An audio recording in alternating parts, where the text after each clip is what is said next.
Just below where I'm walking here is Scarborough's Blue Roundabout. It's known as the Blue Roundabout because it's got a nautical theme and it's painted blue, which is ironic because just under an hour's time, I don't know why I'm looking at my wrist because I don't wear a watch, we are entering into Blue Hour, which is the hour just before sunrise, or in my case, the hour just after sunset. Now, most people will tell you that it's golden hour when the best photos can be had, but I think, for me, blue hour is where the magic happens.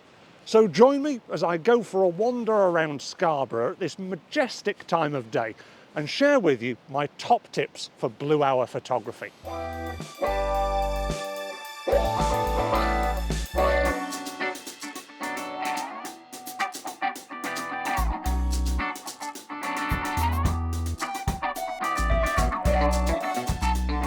When I finally made it out of the Blue Roundabout, all I had to do was to wait until the sun dipped below the horizon.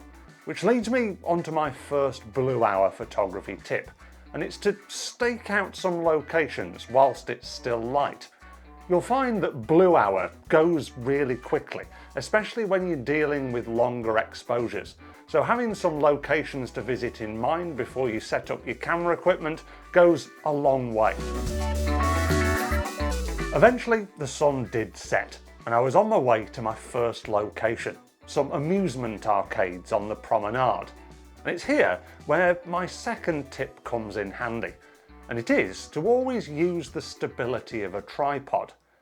During blue hour, you're usually in a bit of a grey, blue area where you could potentially use your camera handheld at higher ISOs. But I find that utilising the shutter speed to compensate for the lack of light is a much more constructive way of going about things. Increasing your ISO will potentially increase the noise in your photographs, and you can sometimes still get a little bit of that camera movement, which ideally you want to avoid. So setting up your tripod is a really good place to start. I felt like I was off to a really good start with these first few photographs of the arcade. The thing that strikes me about them the most is the colour, which leads me on to my next tip, which is to select a complementary colour scheme for your photographs. If you have the blue in the background, select a complementary colour, i.e. a colour opposite blue on the colour wheel, like red, orange or yellow for your subject. Not only will it make your subject pop from the background, it'll also make for really aesthetically pleasing photos. I decided to wander along the prom a little bit further towards another amusement arcade, which was even larger, with Scarborough's famous Grand Hotel looming over the top of it. I took one shot from the beach with the sea rolling in, and then another close-up shot from the roadside. I quite like both of these shots once again, and I think the reason for that is the dominance of blue, which forms part of my next tip, which is to emphasise the blue within your blue hour photographs. It is blue hour after all. How many times can I say blue in a sentence? Thankfully, when you're shooting during blue hour, your camera should recognise these blue colours automatically, and all you have to do is take a photograph. But sometimes you might want to emphasise them by cooling down the white balance, which we'll talk a little bit more about in a moment. Or you could do a little bit of colour grading in post-production, where you warm the highlights ever so slightly to breathe life into those complementary colours of reds, oranges and yellows, and cool down the midtones and the shadows to really emphasise that blue feel. I use this colour grading technique on both of these photographs, and you can see that although blue dominates the sky and the reflections on the sea, on the road and some of the windows on the arcade, you get that complementary warmth of the light and the reflections of that on the pavement and also on the beach. The light was fading fast, so it was time to hightail it to the next location that I'd earmarked for the evening, the Scarborough Spa complex. And it's here where I think that we need to talk a little bit more about white balance. White balance is measured in degrees Kelvin. The higher the value, the warmer your photograph is going to be. Therefore, the lower the value, the cooler it's going to be. I think a lot of people rely on auto white balance in their cameras, but this is a situation where unfortunately it doesn't work very well. Take this shot here for example, taken from the top of the spa complex. When I photographed this using auto white balance, the camera set the degrees Kelvin at 5750 degrees. So what I decided to do was to correct that by cooling the white balance right down to 2500. And as you can see, the difference is quite stark.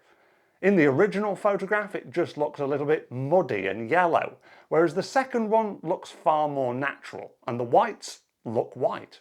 Another added bonus is it emphasises the blues in the photograph, which ties in with an earlier tip.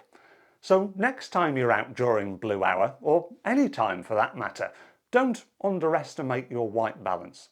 By this point, blue hour was fading quickly. It was getting darker and darker, and my exposures were getting longer and longer, and my hands were getting colder and colder. But this leads me on to my next tip, which is to make the most of those slower shutter speeds.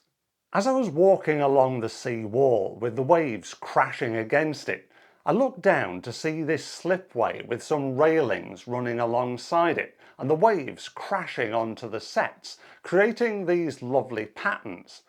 I decided to train my camera on it, taking a 23-second exposure. I think it creates a really nice, minimal and almost semi-abstract feel to the shot. You may have noticed that with that last photograph, I decided to turn it black and white. Now that kind of goes against one of my previous tips, which was to emphasise the blue, but I think that black and white can work really well, especially as it gets darker and darker, because it automatically draws your eye more to the contrast, textures and details within photographs.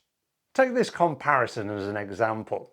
I think that the colour version works, but the black and white one just has a bit of an edge.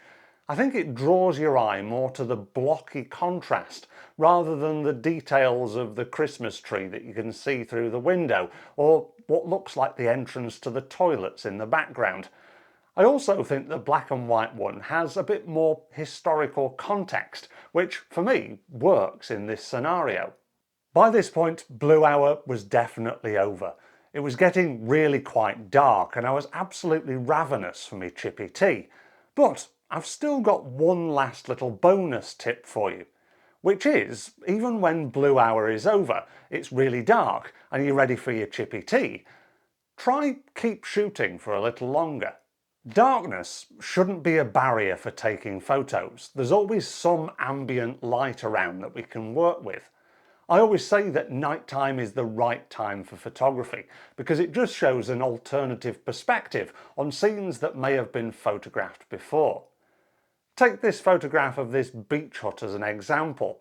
I really like the way that the light's hitting it and it's surrounded by this wonderful darkness with the strip of lights from Scarborough's South Bay Harbour behind it. I think it just works as a composition and it just goes to show that if I had have headed back straight after blue hour, I would have missed out on this. So next time you head out to do some golden hour photography, make sure that you stick around a little bit longer. Because if you follow the tips that I've shared with you in this video, then you're sure to get some fantastic blue hour shots and maybe a few nighttime ones as well. If you'd like to learn more tips about different aspects of photography, then make sure that you check out this playlist. In the meantime, thank you very much for watching. Bye for now.